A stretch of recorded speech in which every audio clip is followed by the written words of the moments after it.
post ng GMA News. Tungkol ito sa ranking ng Pilipinas, gaano tayo kakurap dito sa ASEAN, pang-ilang tayo. Ito po yung proud bagong Pilipinas, proud BBM legacy na iiwanan niya. Pangatlo, sa pinakakurap na bansa sa Southeast Asia ang Pilipinas ayon sa Corruption Perception Index in 2025. Inilapat ang index ng Global Anti-Corruption Monitor na Transparency International. Sinusukat umano ito kung gaano katiwali ang public sector ng isang bansa base sa pananaw ng ilang eksperto at negosyante. Ayon sa tugon, Malacanang sa ulat, inaasahan ito sapagkat binulatlat ni Pangulong Bongbong Marcos ang isyu ng katiwaliang nakabaon na maraming bahagi ng pamahalaan. So, ito pinakakurap na bansa. Ito 2, 4, 6, 8, 10, 11 countries sa ASEAN. Gold medalist napunta sa Myanmar. May score sila The lower the score, the most corrupt itong nation. So, 0 to 100 ang score. Kung mas mataas ang score mo, mas malinis na gobyerno. Kung mababa ang score, mas corrupt. Kaya ang Myanmar, ang kanyang score is 16. Okay? Yan ang gold medalist. Silver medalist, Cambodia. Ang score niya is 20. Pangatlo, Philippines. 32 ang score. Pangapat, Thailand. Score of 33. Lima, Indonesia. Score of 34. Panganim, Laos. Score of 34. Pampito, Vietnam. Score of 41. Pangwalo, walo na ba? Timor-Leste, 44 ang score. And then, Siyam, Malaysia, score of 52. Number 10 is Brunei, score of 63. And Singapore, ang least corrupt, score of 84. Okay. And then, global ranking, ito na. Global ranking, ang Singapore, number 3. Hindi ko na monitor ano yung pinaka least corrupt country in the world, and most likely nasa Scandinavian country ito yung mga Norway, Iceland, somewhere there, yung anong tawag ng mga countries yan. Okay, so Singapore is ranked number 3 throughout the world. Brunei is 31, Malaysia is 54 buong mundo, Timor-Leste is 73, Vietnam is 81, Laos, out of 182 countries ito Laos is 109, Indonesia 109, Thailand is 116, Philippines 120th country tayo na pinaka-corrupt. And then Cambodia is 163, Myanmar is 169. Anong depensa ng Malacanang? Expected daw yan dahil sa ginawa ng Pangulo na siya ang whistleblower. We were not born yesterday, Auntie Claire. Napilitan na lang ang Pangulo na magsalita, mahiya naman kayo kasi mabubuking na. Itong lumalabas na text messages between the President and Yusek Adrian Bersamin, July 20, yung sa message na yon, alam na ng Pangulo yung mga delivery ng pera galing sa flood control dinadala sa Pangulo. Nung nag-expose na sina Senator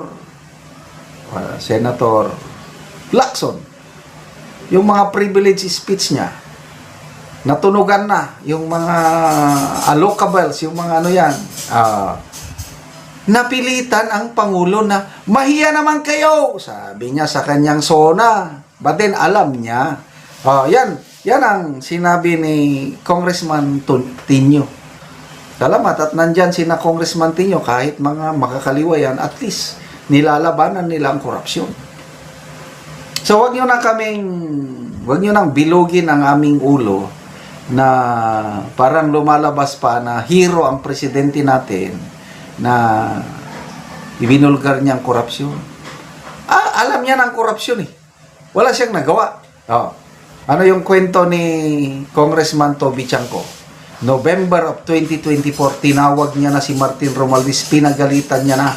Bakit niyo pinapakialaman ang pondo? Bakit niyo inalisan ng pondo yung flagship projects? Ibalik mo. Ayan, willing si Congressman Toby Chanco mag-testify. Alam ng Pangulo yung ginagawa ni Romualdez at Saldico. Ibalik nyo. Yes, Mr. President. Ibalik namin sa BICAM. So, natupad ba? Hindi. Mabuti na lang at nakita ni Congressman Ungab na may mga blank items sa BICAM, yun, sumabog. Kung ano-ano pa na sabi ng Pangulo, no blank items. I have reviewed 4,057 pages. Wala ring nangyari, pinirmahan pa rin niya. The most corrupt budget in history. Tapos, sasabihin na hero siya, pasalamatan natin siya. Sabi pa ni Auntie Claire, sana ang next na Pangulo parang katulad ni PBBM na lumalaban sa korupsyon.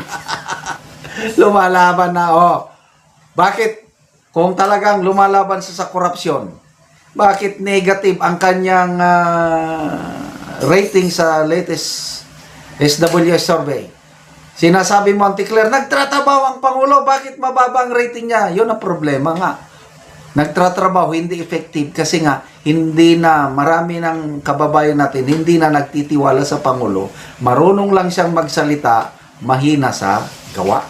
Iyakin, sututa. Ano ba yun? Sututa. Sututa. Ito po yung official statement ni Senate President Soto tungkol sa pagsampa ng indirect contempt ng Supreme Court kaso laban sa kanya. Office of the Senate President Vicente Soto III. Statement of Senate President Vicente C. Soto III. The recent petition for indirect contempt filed against me by Attorney Topacio is a nuisance suit.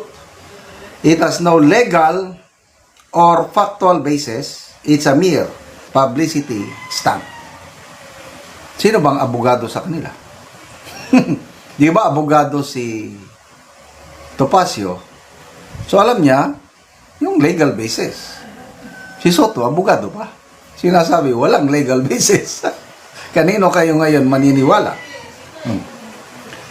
Simply expressing a disagreement on the mere act or the mere act of criticizing the decision of the courts cannot constitute indirect contempt. As a lawyer, Attorney Topacio should know this. Oo nga. Okay. Imposible namang hindi alam ni Attorney Topacio, abogado siya. As a lawyer, Attorney Topacio should know this. He has a long record of publicly criticizing court decisions that are unfavorable to his clients. Nakasuhan ba nila? Tanong, sa siging disagree o pag-criticize ni Attorney Topacio sa mga court decision na hindi pumapabor sa kliyente, nakasuhan ba siya ng indirect contempt? Na-convict ba siya? Yan ang tanong. Ito, lolo ng Senate President, Attorney Vicente Soto, isang senador din noong 1949, na-convict pala ng indirect contempt dahil sa pag-criticize niya sa Supreme Court decision 1949. So, history repeating itself? Question lang yon. Ano ba? Under Rule 71 of the Rules of Court, indirect contempt requires conduct committed outside the court that actually tends to impede, obstruct, or degrade the administration of justice. I did not do any of those acts. I simply expressed a disagreement with the court decision that is protected speech under Article 3, Section 4 of the 1987 Constitution. In the early case of the Henry Kelly, the Supreme Court ruled that criticism of judicial acts is punishable only when it poses a clear and present danger to the administration of justice. Also, in the case of Estrada versus Desierto, the Supreme Court ruled that courts are not immune from criticism and are expected to withstand dissent in a democratic system. I will formally respond to the petition once I am asked to do by the Supreme Court. Yun. So, tingnan natin sino ang mananalo. Tingnan natin ang people who reacted. 445 ang nag-react. 364 tumatawa kay Vicente Soto. 78 lang ang nag-like. So makikita mo yung taong bayan, yung pulso ba na siguro sa paningin ni Senator Soto, simple opinion lang, disagreement sa kanya. Kailan? Baka lang baka nayayabangan si Atty. Topacio at ang taong bayan sa nababasa kong mga comments, hindi na nagugustuhan yung para bang nagmamagaling siya na mas magaling pa siya kaysa sa 15 Supreme Court Justices. To a point, ito na yung nakakatakot, nang dahil lang sa pag-disagree niya sa Supreme Court decision na yan, gusto niya nang palitan o i-amend ang konstitusyon. Ano ba yan? Di ba? Ako nag-alala na ako yung sinasabi niyang charter change. Noong una, yung pag-disagree na niya, okay lang yan. Normal yan, normal. Pwede yan. Ako, opinion ko yan, okay lang yan. Pagdating na dito yung sinasabi na charter change, tapos sinang-ayunan ng mga ibang kongresista, sinang-ayunan ni Ombudsman Remulla, ako, delikado na. Medyo nagduda na lang ako, duda lang ito. Opinion ko lang. Baka gusto nilang ibalik yung failure, yung 2024 ba na charter change. Gusto nilang baguhin ang konstitusyon, form of government from presidential to parliamentary para wala ng eleksyon sa 2028. Baka. Papayag ba kayo, mga kaibigan, na wala ng eleksyon sa 2028? Kasi, pag nagtagumpay sila niyan, BP Sara, wala na. Kasi yan ang problema nila. Si BP Sara, na pinakamalakas na kandidato sa 2028, problemado sila. Paano nila tatalunin si BP Sara?